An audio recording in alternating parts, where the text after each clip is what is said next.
계백장군. 의자는 백제 제30대 임금이 무왕의 맏아들이었어요. 의자는 효성이 지극할 뿐만 아니라 동생들을 잘 돌보았어요. 그뿐인가요? 전쟁터에서는 호랑이 같은 장수였어요. 백성들은 의자를 해동의 증자라고 불렀어요. 해동은 중국 동쪽을 말하는 것이고 증자는 효성으로 특히 유명한 중국 학자의 이름이에요. 무왕의 죽자 의자는 백제의 왕이 되었지요. 백성들은 의자왕에게 큰 기대를 했어요. 의자왕께서 우리 백제를 잘 이끌어 주실 거야.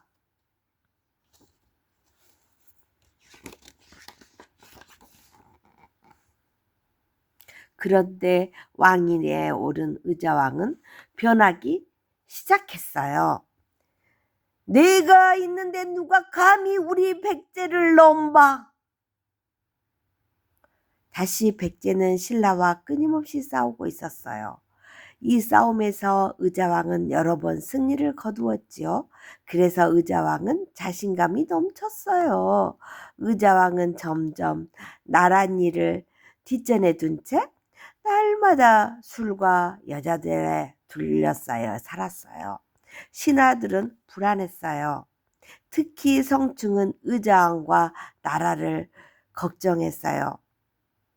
지금까지 신라와의 싸움에서 이겼지만 준비를 게을리한다면 언제든지 상황은 바뀔 수 있다.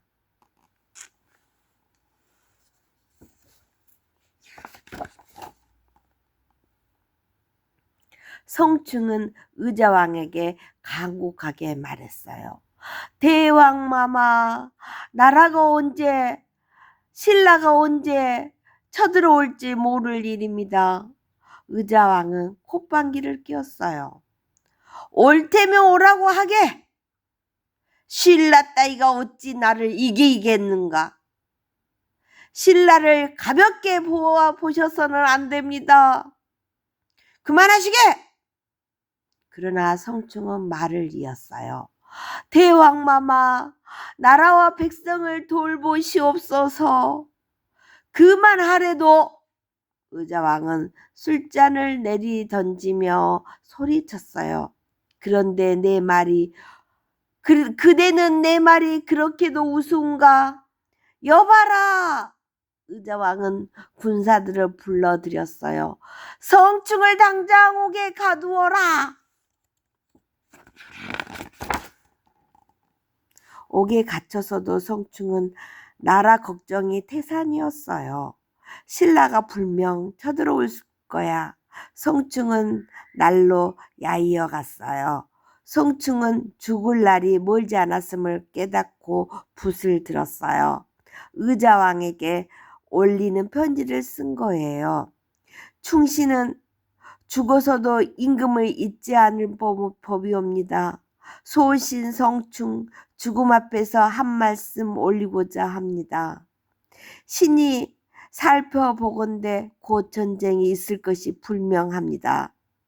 만약 적이 쳐들어온다면 육지에서는 탄현에서 막고 바다에서는 기벌포에서 막으시옵소서. 한 사람이 능히 10명의 적을 막을 수 있는 요새 중에 요새이옵니다. 그러나 의자왕은 성충의 말을 귀담아 듣지 않았어요. 성충은 결국 옥에서 숨을 거두었지요.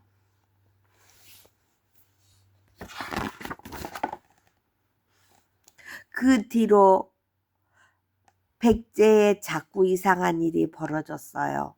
오합사라는 절에는 크고 붉은 말이 나타나더니 궁궐에는 여우가 들어와 돌아다녔어요. 어느 해 봄에는 개구리 수만 마리가 사비성을 뒤덮였어요. 놀란 백성들은 앞다투어 도망갔지요. 그 바람에 수많은 사람들이 넘어지고 깔려서 다치고 목숨을 잃었어요. 그해 여름 왕응사라는 절의 스님들은 이상한 한상을 보았어요. 배가 큰 파도에 떠밀려 절로 들어오는 것이었지요. 백성들은 불안했어요. 이게 도대체 무슨 일일까?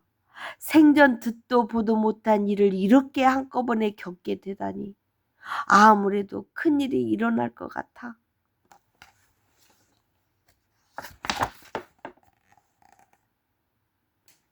그러던 어느 날이었어요. 누군가 궁궐에서 이렇게 애치는 거예요. 백제는 망한다, 백제는 망한다. 그런데 가만히 보니 그것은 사람이 아니었어요. 저 귀신이다. 사람들이 소리치자 귀신들은 달아났어요. 그러더니 땅속으로 들어가 버렸답니다. 의장도 소스라치게 놀랐어요. 귀신이 궁궐에까지 나타나? 의장은 군사들을 불러 명령했어요. 아무래도 이상하구나. 귀신들이 들어갔다는 땅속을 파보아라.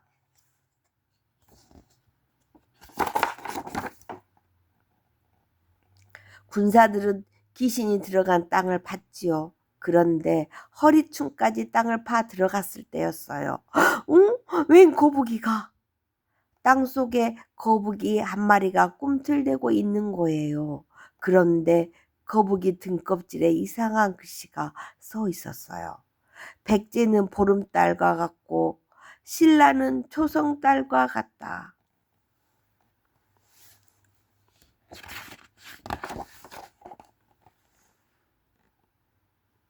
의자왕은 당장 무당을 불러들였어요. 이 거북이 등껍질에 쓰인 글이 무슨 뜻이냐? 무당은 말했어요. 백제는 기울고 신라가 강해질 것이라는 뜻이옵니다. 뭐라고? 왜 그렇게 풀이한 것이냐? 의자왕이 입맛살을 찌푸렸어요. 보름달은 꽉 찬 달로 앞으로 기울 일만 남은 달입니다. 초승달은 앞으로 점점 차오를 일만 남은 달이고요. 의자왕의 눈에 핏발이 섰어요. 어디서 그따위 말로 나를 어지럽히려 하느냐? 의자왕은 그 무당을 죽이고 다른 무당을 불러들였어요. 새로 불러온 무당 벌벌 떨며 말했어요. 우리 백제가 꽉 찬 보름달이라고 했으니 보름달처럼 환히 빛나는 나라가 될 것이라는 뜻입니다. 그렇지, 그렇지. 의장은 한박 웃으며 고개를 끄덕였어요.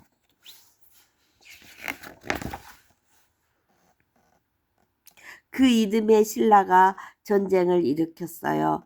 중국 당나라와 손을 잡고 육지와 바다로 동시에 쳐들어온 거예요. 어쩔 줄 몰라 하던 의자왕은 흥수가 생각났어요. 흥수는 성충보다 의자왕에게 바른 말을 하던 충신이었어요. 그러나 의자왕의 미움을 사 기양가 있는 처지였지요. 의자왕은 흥수에게 방법을 물었어요. 흥수는 성충과 같은 의견을 말했어요. 수군은 기볼포에서, 육군은 탄현에서 막으라는 거예요. 그런데 신하들이 이렇게 말했어요. 대왕마마에 대한 원망이 큰 흥수의 말을 따르시다니요.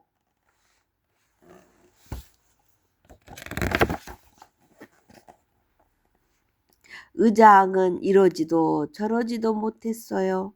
이렇게 우왕좌왕하는 사이 신라군은 탄현을 넘고 당나라군은 기볼포를 지났어요. 그러자 의자왕은 계백장군을 불렀어요. 계백은 백제 최고의 장수였어요. 장군, 항상벌로 가 신라군을 막아주시오. 계백은 마음이 무거웠어요. 만약 항상벌에서 진다면 신라군은 백제의 서울인 사비로 물밀듯이 몰려들 것이었어요. 계백은 칼을 웅켜 쥐었어요. 대왕마마, 소장 목숨을 다하여 항상벌을 지키겠나이다.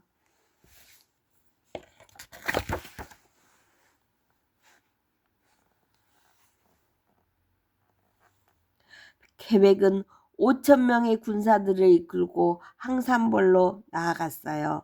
그리고는 신라군을 막기 위한 진을 쳤지요. 계백은 군사들에게 애쳤어요. 우리에게 백제 운명이 달려있다. 백제를 위해 목숨을 던진다는 각오로 싸워라. 죽을 수도 있어도 물러설 수도 없다. 우리는 백제 운명을 진 결사대인이니라. 결사대도 소리쳤어요. 장군의 뜻 흔들림 없이 받들겠나이다. 백제 만세! 결사대 만세! 드디어 신라군이 들이닥쳤어요. 신라군은 신라 최고의 장수 김유신이 이끌고 있었어요. 게다가 그 수가 5만 명으로 백제 결사대의 10배나 되었어요. 계백은 칼을 높이 쳐들었어요. 어디 싸움을 머릿수로 한다더냐. 싸움은 이기고자 하는 의지로 하는 것이다. 승리는 지키고자 하는 투지로 하는 것이다. 계백은 앞서서 적진으로 뛰어갔어요. 그러자 군사들도 칼을 쥐고 창을 겨누며 신라군을 향해 돌진했지요. 신라군은 백제의 기세에 눌리고 말았어요. 결국 백제군은 4번을 싸워 모두 승리했답니다. 그러나 신라에는 김유신이 있었어요. 또한 어리지만 용감한 하랑들이 있었지요. 김유신은 군사들을 다독였어요. 하랑들은 목숨을 내놓고 싸웠지요. 그러자 신라군이 정신을 차리기 시작했어요. 드디어 5번째 전투가 시작되었어요. 10배나 많은 신라군이 함성을 지르며 달려들었어요. 계백과 결사대도 지지 않고 소리를 내질렀어요. 두 나라의 군대가 항산벌 한복판에서 다시 맞붙었어요. 전쟁의 운명을 가름하는 마지막 승부가 벌어진 거예요.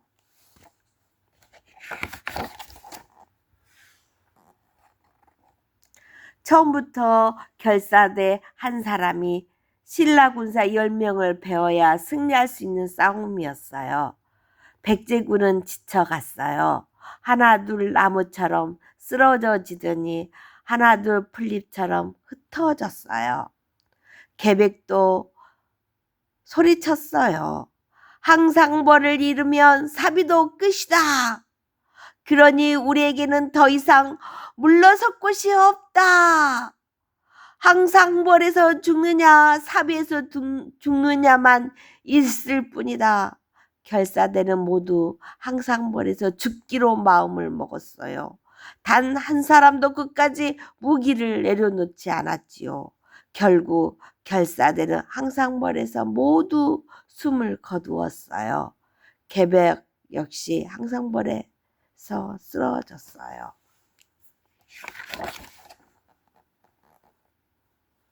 항상벌이 뚫리자 신라군은 사비로 내달렸어요. 그리고 그곳에서 당나라 군과 힘을 모았지요. 의자왕은 사비를 버리고 도망쳤어요. 결국 신라와 당나라 연합군 앞에 무릎을 꿇고 말았답니다. 이로써 기원전 18년에 온조왕으로부터 시작된 678년 백제의 역사가 끝이 나고 말았어요. 하지만 나라를 위해 끝까지 목숨을 바친 계백과 결사대의 이름은 지금까지 나라를 지킨 영웅들로 기억되고 있어요.